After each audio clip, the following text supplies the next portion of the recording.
Crossing live stream this Wednesday. I'm excited to be with you here. Today we're going to take a look at playing along with other people by practicing with backing tracks. Playing along with other people is not a requirement to be a musician.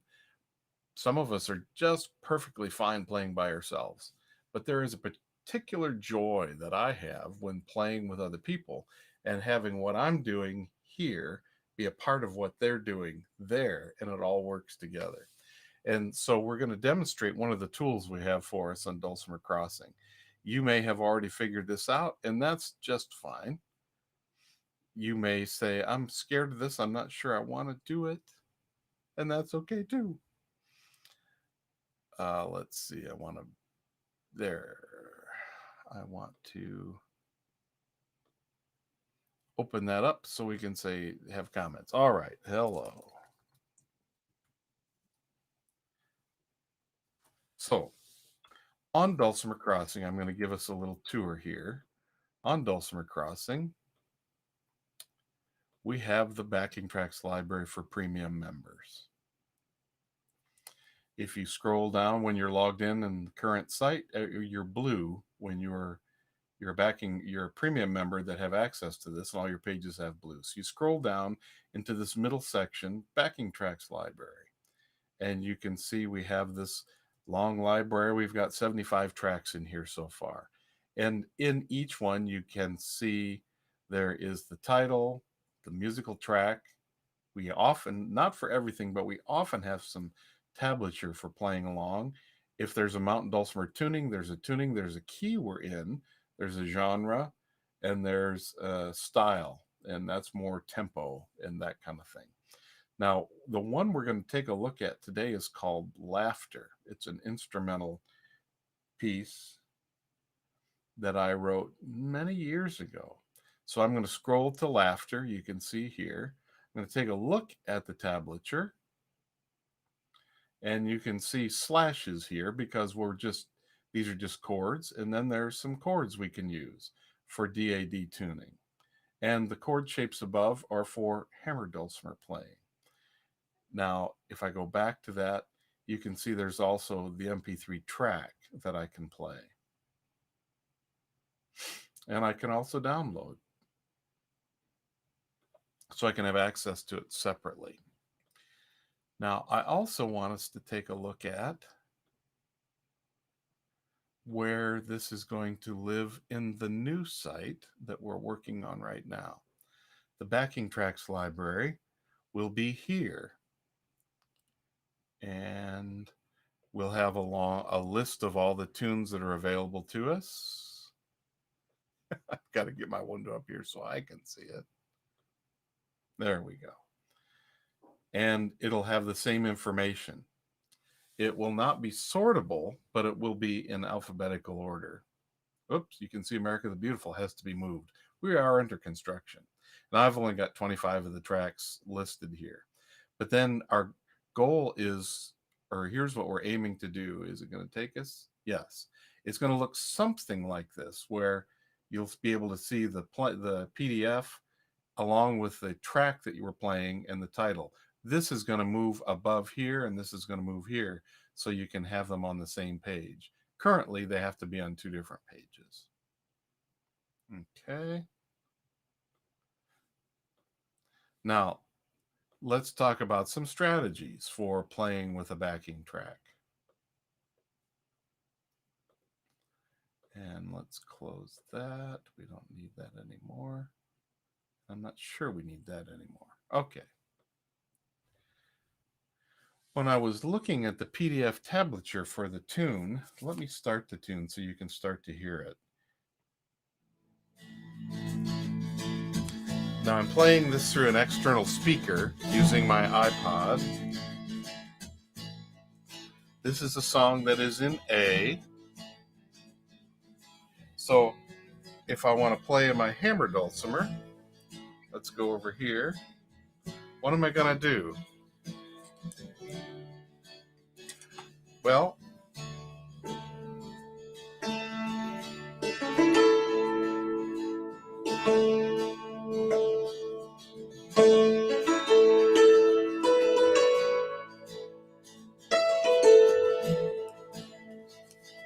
try to get these volumes balanced.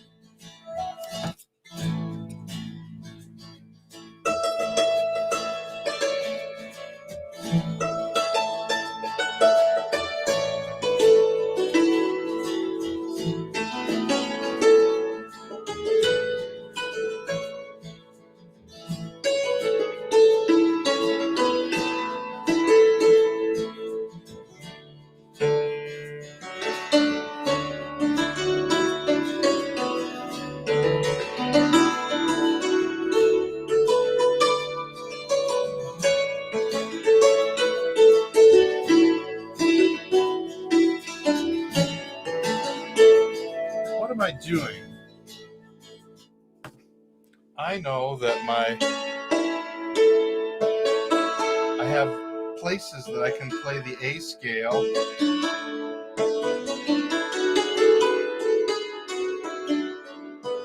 I can play it in this bottom box.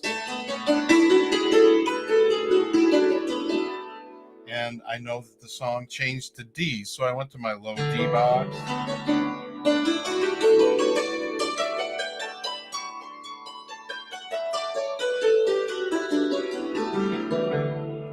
And in this particular tune, I was playing the A scale, starting anywhere.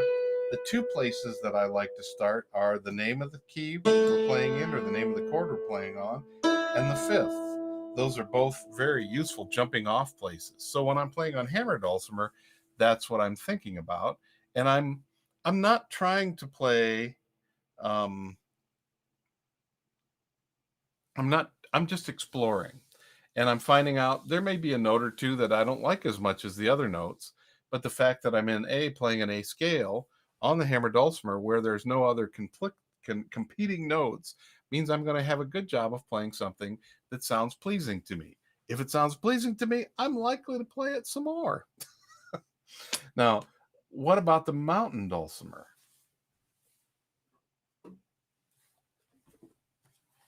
I am tuned in D right now. That means I'm tuning to D-A-D tuning. I've got a D on the bass string, which lets me have a D scale when I get to use the 6.5 fret. I've got an A scale in the middle. I've got a D scale in the melody string. Now let's start this track again. We know that we're in A.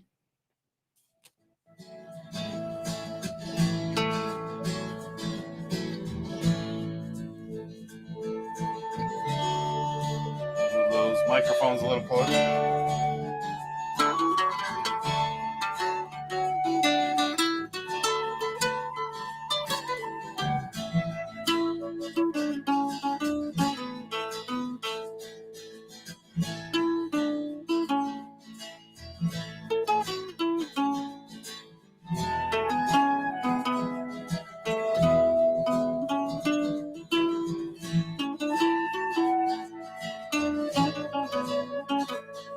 So let me pause for a minute. What am I doing? I am playing, when it's an A chord, I'm playing on the A string. When it's a D chord, I'm playing on a D string.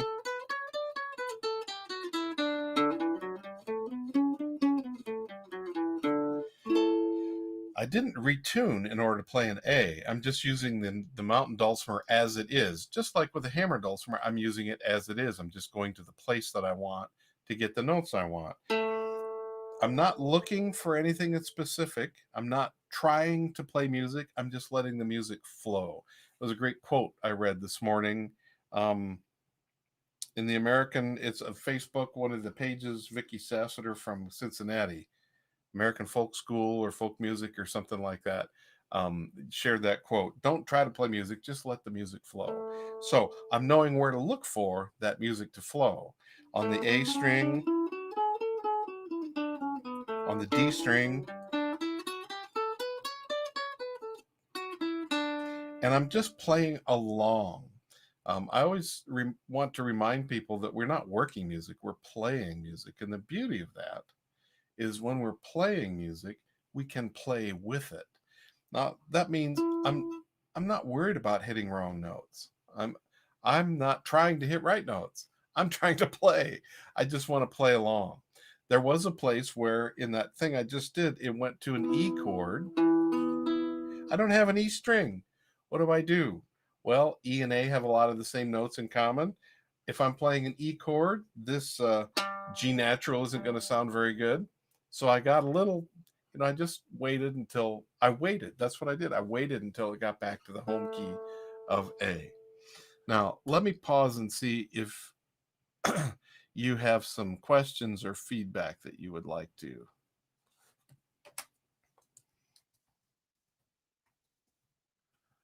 Along with a backing track.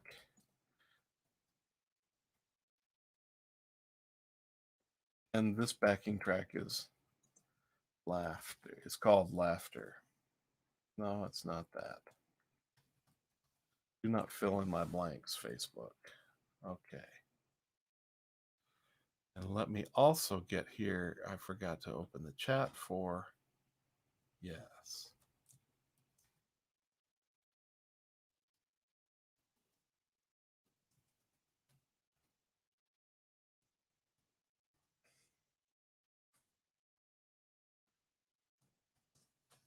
And that particular view is not, I don't know that you want to really see the top of my head so much. Sorry about that. Exactly. Like Jim is saying, what I'm doing is improvising. I'm using the diatonic scale of the chord name.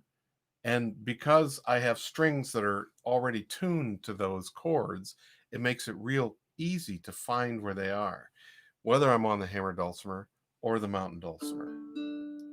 And the tune, if it was in D, I would use the same thing. The D scale on the D string or the A scale on the A string. Now, it is also possible you don't have to play. The D scale is also available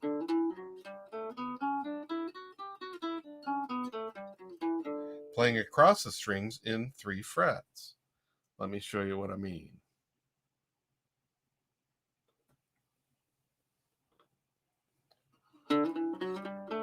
D, E, F, G, A, B, C sharp, D, or D on the melody string.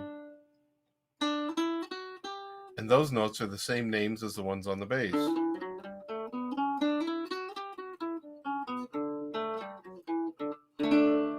But what's cool about that is that was open, but if I move up to the 4th fret,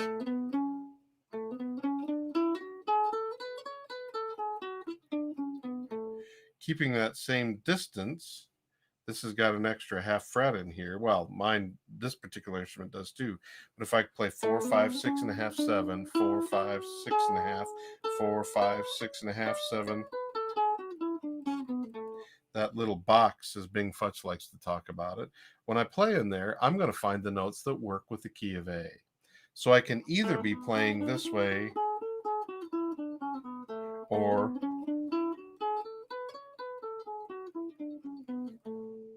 now, Jim, you're asking, is it simplest to start with a pentatonic scale? When we're playing in a song like this that's major and it has it on the PDF tablature, let me just put that back up again for a minute. And I'm going to need to share my screen for you to see that.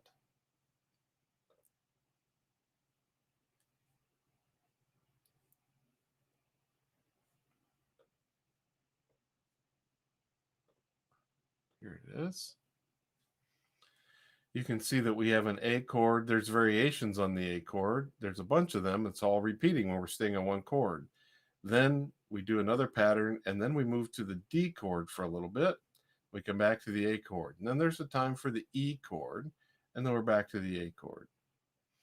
Now, I could play, I gave you a lot of different shapes for playing the chords on the mountain dulcimer. If you look at the stacked numbers that are right above the slashes. The slashes tell us there's 4 beats in the measure, and it doesn't matter what you play, which notes are when. But these are variations on how you can play these particular chords.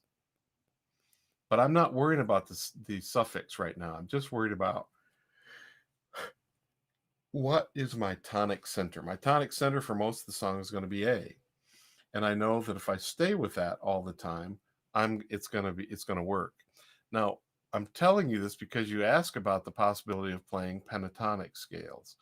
And a lot of us are comfortable with playing the diatonic scale. So that's why I'm starting there rather than the pentatonic scale, because we're used to scales having 7 notes in them. In the do, re, mi, fa, sol, la, ti, do scale. So instead of me learning a brand new thing, I'm just going to play the scale that I'm familiar with.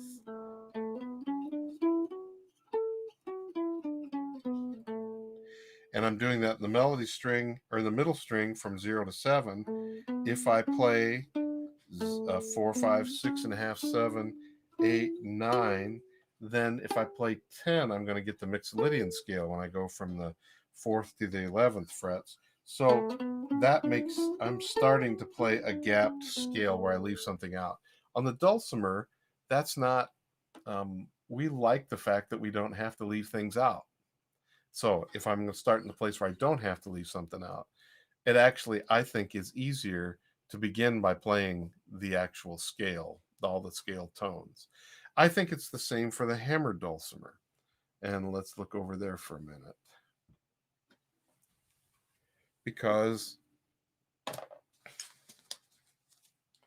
if I just start on the A that's in the A box on the bottom of the scale, or the bottom of the instrument, I'm going to have the notes I need. If I don't have that bottom box there, because mine ends at G, I can start it over here. So I can play it in this kind of this kind of looks to me like a EKG pattern.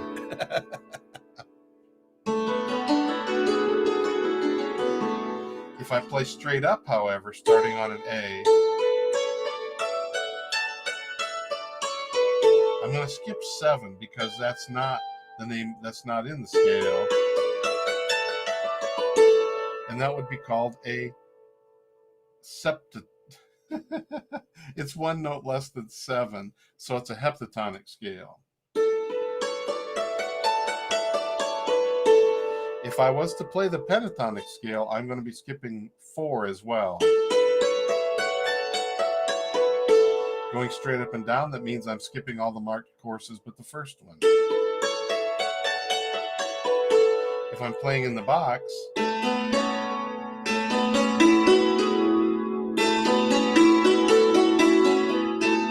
starting, for me it works best if I start with my right hand. I'm going to skip the marked chorus. And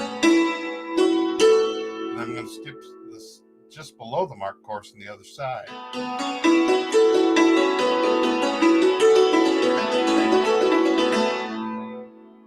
If I do that, I find I have a scale that keeps me from being committed to playing in a particular version of that key. Yeah, okay, lozenge, that works. But it lets me play along without the notes that sound sour and make me feel like I'm not doing a good job. If it feels bad, I'm not going to keep doing it. And the point of this is, while I'm playing, I want to be able to try some things. So let's go back to playing again.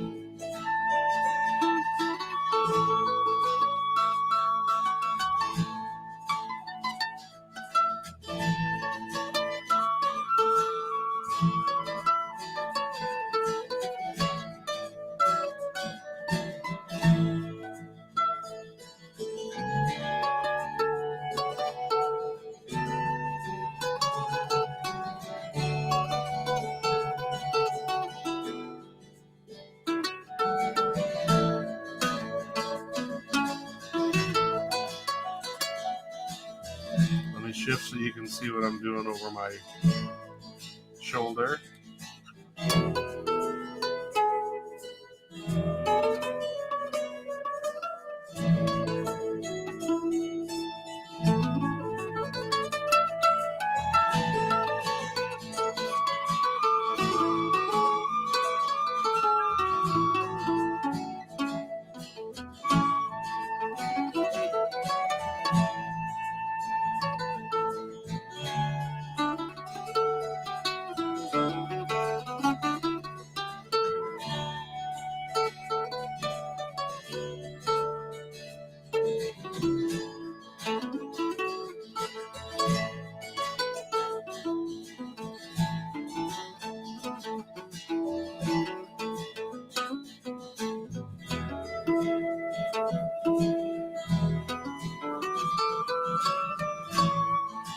Now, am I going to want to keep everything that I play? No. I'm going to find some things that feel like things I don't want to play. And as I do that more and more, I get more comfortable with choosing where I'm going to start. But the primary thing I'm doing is letting an outside source provide the musical background or framework within which I play, over top of which I'm adding something. And it's letting me explore and feel comfortable about exploring. Because I'm by myself, I'm comfortable with making mistakes. I'm not worried about that. I'll be okay. So that's the value of playing with an outside source, is you get used to not trying to control everything and being, it's like stepping into a river. You don't stop the river unless you wait for it to completely freeze and you want to ice skate on it. But you don't stop the river in order to interact with the river. You don't stop the music in order to interact with the music. You don't make it all start over again. You jump in the stream where it shows up, and you float in the stream for a while, then you get out. When you're playing with other people to perform, that's a different story. But feeling comfortable enough to play with other people to perform, this is a tool and a way to practice being in the flow and not worrying about getting it wrong. I know a lot of people are terrified about getting things wrong when they're playing music, and that is the biggest inhibitor. When I well, explore that a little bit, Doug, and try to see what's the hang up or what's the thing that's tripping you up when something is playing, when you're playing with something. Now, if it's something distracting, like the farm report or something like that, and you hear something about pork bellies, and it's like, what? I can see that being a distraction and a competition for your attention. But if it's music that you're trying to play along with, and it's not like you're performing for church, and even if you don't believe that what you do in church is performing, you are presenting something that is practiced, that has a beginning and end, and everybody's supposed to do their individual parts, and it's supposed to come out right. This is more about, how do I feel comfortable about playing when there are things going on around me, and how am I trying to fit in with what's going around me. Now, over time, I start feeling the anxiety less and the comfort more, but that doesn't mean that I don't play wrong notes. It doesn't mean that I don't change my chords at the wrong time. It doesn't mean that I get lost. All that stuff still happens. The difference is I've desensitized myself to it, so it's not the end of the world. And it doesn't give me a final determination that I'm an awful musician. And I don't let it keep me from coming back and trying again. So in our quest to play the music that's in our soul, sometimes we have to listen to what's not in our soul and outside in order to develop the conduits to let what's inside come out. And this is one of the ways to do that. It is a feature on Dulcimer Crossing. In addition to learning how to play a particular tune or learning particular skills, we also want you to practice them by playing And so that's why we have the backing tracks library. It's being added to. Um, right now, we are getting everything ready so we can give a hard hat tour through the site at the Berkeley Dulcimer Gatherings faculty or the vendor opportunity on Sunday afternoon, May 16th. So we're trying to get everything set up so we can do our links will all click and all that kind of stuff. There's a lot of dust and scraps laying around when you are reconstructing, but it's our 10th anniversary. The couple of good suggestions here, James. Pick an AABA tune like Ash Grove, something familiar, and play along with it. The tempting part of playing, or the what could be a distracting part of trying to play along with something familiar, is we try to play the melody, and then we start judging ourselves because we're trying to play something we know. And I purposely tried to choose one that I didn't think you would know so that you could see it's easier to jump. And it's one I wrote, so I'm familiar with it, but it's also one that doesn't have a strict melody that's supposed to happen all the time. It has a lot of melodic possibilities. And in fact, as I play it, um, that's what I'm thinking about. What are all the possibilities? Another topic is stage fright and how to deal with stage fright and how to become confident about sharing music in front of people. So those are a couple of great topics. This is the last week of April, and I want to call attention to a couple of things. So let's share the screen. And the Berkeley Dulcimer Gathering is the next big festival that I'm involved with, and it's taking place. This is the faculty concerts are May 14th and 15th. We have national champion Ilis Mears as our hammer dulcimer headliner. Family favorite Aubrey Atwater is going to be here, and our local people too. I will be here, and Dusty Thorburn and DJ Homoris, who is the executive director and founder of the festival. We're also excited to welcome back Heidi Muller, who is from um, Joseph, Oregon, who's got a special on Sunday. She's got a special class about songwriting that I'm very excited about. And Erin May Lewis is going to be here as our homeroom teacher or homeroom host and welcomer, and she's going to play in the concert as well. So the concerts, Friday night, it's Heidi and Dusty and Steve and Deborah. And on Saturday, it's Erin May, Ilis, and Aubrey Atwater. And if you want to register, registration is open now, and see all of I'll put this link in the Facebook page. I'm going to stop sharing there, and let's go to Facebook.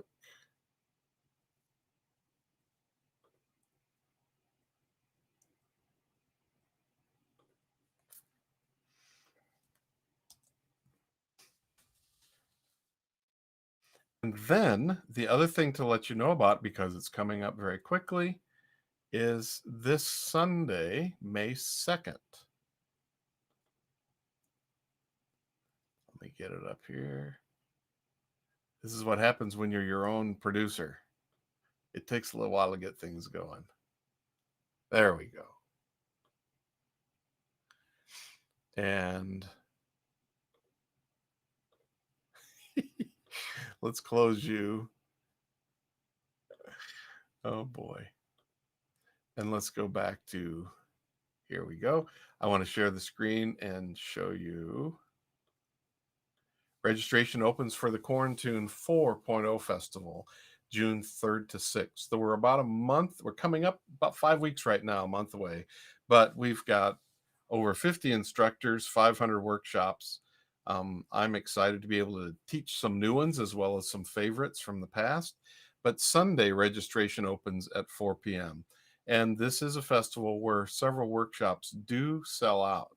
So looking at the schedule ahead of time and knowing which classes are the ones that really interest you are going to be important. Let me type this in here.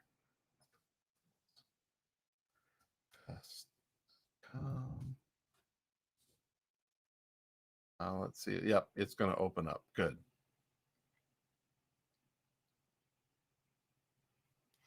And again, it's a Friday, Saturday festival with concerts at the nights and on the nights and on Sunday.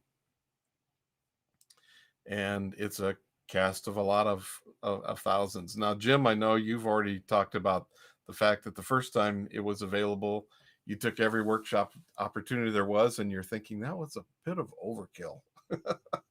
So it's good to pace yourself, but I'm just letting you know this is the last live stream before it's time to register, and those classes do tend to sell out. A lot of them, not all of them. But it's time now for us to wrap it up. I will see you next week. And I wish you well. Thank you for being here. And thank you for the suggestions. As always, if you have suggestions for other topics you would like to address in the live stream, you can send them to me at steve@dulcimercrossing.com. And I hope you have some time to play today. And I don't mean work at your music, I mean play with your music. So I think that's what I'll do. Bye.